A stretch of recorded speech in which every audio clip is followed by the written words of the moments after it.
All right, welcome to Chapter 37.2, Total War.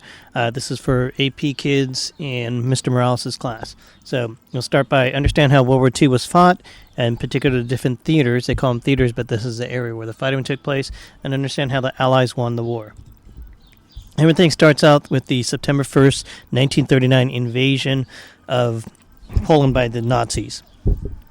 You ask, wait, wasn't part of the deal that Hitler wouldn't take any more territories? Yes, it was part of the Munich deal. Okay, the Munich conference in which Germany agreed to not take any more territory, a policy called appeasement. But look, Hitler broke his promise. Imagine that. Anyways, he invades, and that officially starts the war in Europe. And to some people, it starts World War II, although other people would say that the Japanese invasion of Manchuria, which is associated with it, is part of World War II as well. Nazis use this thing called blitzkrieg to attack, and it's called White Lightning War. Your book does a big deal with it. I've seen a couple questions on it before about the stuff, but it's basically using the fast-moving planes that have big bombs to destroy and bomb the territory, and then bringing in fast-moving troops on the ground to wipe up the remnants, okay, making it easier for them to attack. And that's what happens. They beat up Poland, they beat up France, they move into beat up Poland, Belgium, they move into Norway, and they take over pretty much all of Western Europe. Then the Germans are starting to use their U-boats to kind of isolate Britain to keep them from getting supplies, but the British Navy is huge and powerful, and so that's going to be a true challenge. There's a battle called the Atlantic Sea, the Battle for the Atlantic, in which the German U-boats would attack the British ships in an effort to soften up Great Britain so that they can be taken over by the Nazis. Okay. The next step would be the fall of France. And here in the picture you see Hitler in front of the Eiffel Tower on his conquest of his world tour of Western Europe. So in 1940, Germany occupies Denmark, Norway, Belgium, and then France, essentially getting control of all of Western Europe, everything but Spain, okay, and Portugal, of course. And then there's this one segment that's not in your book called Dunkirk. I've seen a couple questions before on this stuff.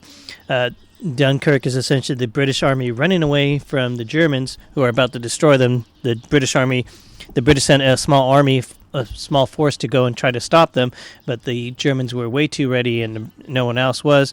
And so these big retreat was all the British gather all the ships they possibly can to go and just transport as many people across the channel back to England. And so it's a brave adventure, but it kind of just, it's a highlight of the retreat. But the fact is that these British soldiers who survive get to fight another day, and that'll be a big factor later on. Hitler also, in part of this world tour, forces the French to sign the armistice, their surrender, in the same railroad car that the Germans had to sign the one for World War I back in 1918. So this shows the kind of the fact that this is more than just a war. It's a revenge factor as well. The Battle of Britain is the next step. Okay, the Nazis then, or the Germans then, start to bomb Britain. Okay, if Britain falls, the war's over. Germany has control of all of Western Europe. There's no one to stop them. There's no allies for the U.S. who are going to get involved later. Russia wouldn't have been helped. Okay, and the Americans and Russia would not set up their alliance. So this is huge. Okay, basically it's also called the Blitz because it's the German Air Force attacking and bombing the snot out of London and other major cities in England. In London alone, they're going to kill some 40,000 British civilians during this time. People in London would be trying to go about their day-to-day things, and all of a sudden the air raid sirens would go off, and as soon as you hear that, you run quickly to the nearest underground shelter and stay there for as long as it took. Sometimes the bombings would be all day or all night, and so families would be separated from their loved ones and not know where they are, and terrible stuff. But London's able to maintain it, or the British are able to maintain and keep fighting, and there's pictures of huge efforts to try to stop this and prevent the devastation, but for the most part they're ineffective. The British have free control, but the Germans have free reign of the skies. They can attack whenever they want, and the British maintain. They keep going. They're tough guys. The next thing is, because he's unable to conquer Great Britain, Hitler decides to have his forces attack Russia. Wait, you say? Russia and Germany have a deal, the non-aggression pact, to not fight each other. Well, would be careful about making any deals with a guy named Hitler. So he breaks this deal, and according to most records, this was his ultimate goal, was to take Lebensraum, living space for Germany. Okay, and this was going to be Russia, to take over Russia, get rid of the people that live there, and open it up to German people or of German stock. Okay, this was his ultimate goal. The other stuff was just to prepare the way. So June 2nd, 1941, Hitler double-crosses Stalin because they had that deal. Stalin's caught off guard, and the Germans rapidly advance. 2 million German soldiers attack and move into their stuff, and they kick butt. The Russians have to run away. Luckily for the Russians, Stalin had previously moved some of the industrial facilities, some of the factories and stuff, further inland, away from the away from the German border, so they're further away. The Germans come in all the way to Stalingrad, which is pretty deep into Russia.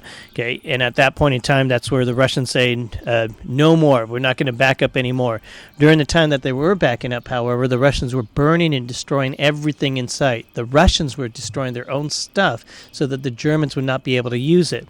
The Germans thought they'd be in there for about 3 or 4 months, and that by that time that the Russians would capitulate and give in, because they thought it was a house of cards. It was Hitler that said that all you have to do is kick down the door and the rest of the stinking place will fall down, meaning that the Germans were very tough and that the Russian thing was kind of just a fiction, a facade, so to speak. When General Winter comes in, you remember him from Napoleon, same guy. He shows up about 3 months, and it's a terrible winter, and with that they're able to destroy, General Winters extends the supply lines and makes it tough for the Germans to resupply themselves, and so they can't get that stuff. The Soviets regroup and start to attack, and they start to pick apart the German supply lines. And also at the Battle of Stalingrad, which is vicious fighting, street fighting, all this stuff, and people like supposedly the Russians were, in some cases because they couldn't get supplies, going cannibalistic and other things. And at that battle at the Stalingrad, it ends in 1943. The Russians actually have the advantage, and they start to push towards the west, and it's the end of the German assault and the beginning of the German retreat, which is going to take a while for it to play out. There's a map of the expansion under Axis expansion. The Germans and the Italians, you see them in kind of the orange, and that's their allies. And notice all the area in green is the Axis occupied area. Almost all of Europe, except for Sweden, and Switzerland, is taken over. Even Vichy, well, that's part of theirs. It's part of their territory because that's France that got separated. Vichy France was led by people who worked with the Germans, and they separated France into France and Vichy France. But look where Stalingrad is, deep in Russia, and that was the last stand for the Russians. And in 1943, they were able to move it the other way around and go west. The U.S. involvement. The U.S. is involved early on. There's a premise that we don't get involved until December 1941, but the truth is that we were helping out in other ways. We initiated the cash and carry, which said if you have cash to the Allies, we will sell you stuff, but you have to carry it yourself, kind of making it seem like we're not really supplying them because we're not delivering the weapons, but we sold them to them, and they just have to pick them up. Well, we extended this to the Allies, but not to the other people. So, that kind of says something. The other thing is the Lend-Lease Act, which is a hugely important thing because the U.S. wanted to make sure that the Allies had stuff, and since they were running out of cash and they couldn't apply this, we offered them what's called Lend-Lease. We'll lend them the weapons, and they lease us military bases that we're going to use for at least for a long time. And it's going to give us control or bases throughout the world where we can have access to certain things. And with this, the U.S. becomes the arsenal of democracy, or for democracy, the arsenal of democracy. In other words, we are going to supply democratic governments, mainly Great Britain and France, with the supplies they need to fight the war against the Nazis. And in doing so, we're going to set us up as the a kind of a connection or an alliance. The other thing, Arsenal of Democracy, is not in your book, and the next thing that's not in your book is called the Atlantic Charter. This is signed in August 1941.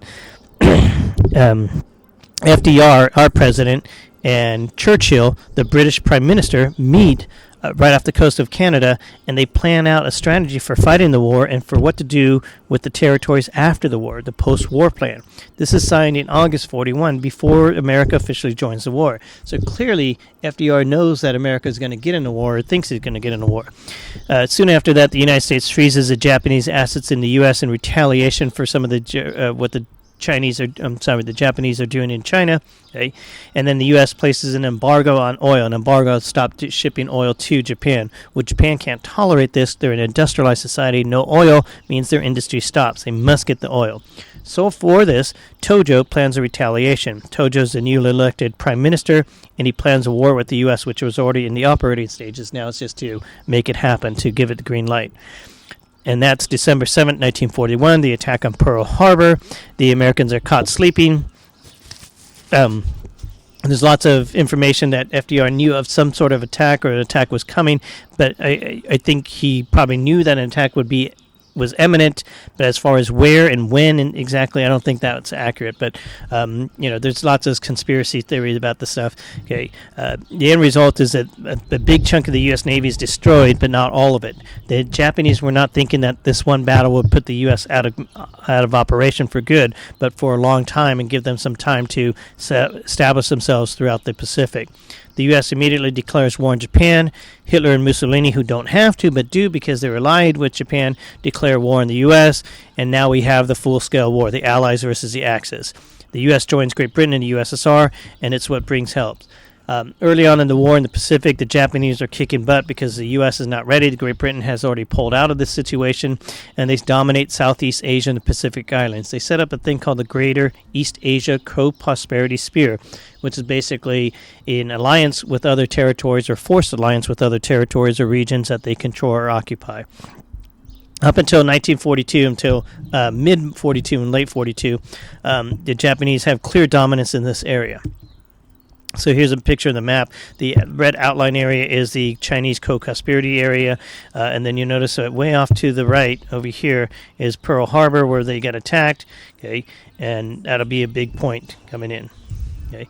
The defeat of the Axis powers stems from and comes completely from these two factors: personnel reserves that the U.S. has, and America's industrial capacity. We are going to make so much stuff. It is sickening and crazy how much stuff. No one thought this was possible, especially coming out of the Great Depression. And the fact is that they turn it around very quickly. And in a matter of a couple weeks, America starts to produce stuff. And within a year, we're making tons and tons and tons of stuff. Ships, planes, trains, all sorts of stuff to help fight. And America provides this impetus of cash. It's all borrowed, but it's cash nonetheless. The Allied victory in Europe starts with the Stalingrad. Like we said, the Russians start to push back against the Germans and start to force them back. The U.S.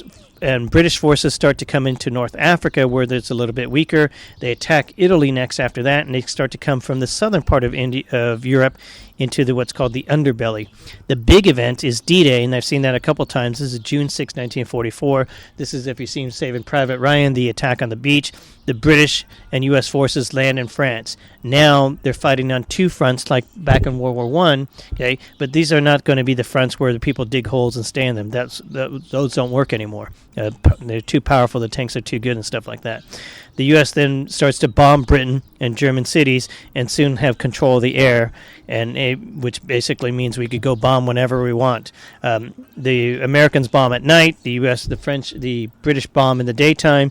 We bombed the Stade at Dresden, which was this beautiful city in Germany, and we totally destroy it, firebombed the thing, and it's a city. We're killing people who are civilians, who are not soldiers, who are not fighters. We know this. They know this, and it's part of the war. This is total war. With the writing on the wall, April 30th, 1945, Hitler commits suicide. There's a whole bunch of conspiracy theories that he survived and stuff like that. That's not accurate. And then May 8th, Germany surrenders. Now, going on to the Pacific, we had the code. We had the code from the very beginning. We knew their code, not from the very, but early in 42, we knew where this stuff was going on. The Battle of Midway is huge. Okay, at that battle, the ships never see each other, but the planes do, and America emerges victorious. We're able to hurt some of their aircraft carriers so they can't get around, and we initiate island hopping, which is getting from one island to another island. Iwo Jima and Okinawa are two islands that show the devastation involved, massive casualties, and it's one of the reasons why America decides to drop the bomb. Okay, we're bombing Tokyo day and night. We have total coverage, and then we drop the two bombs, Hiroshima and Nagasaki. August 8th, Russia declares war, and then on September 2nd,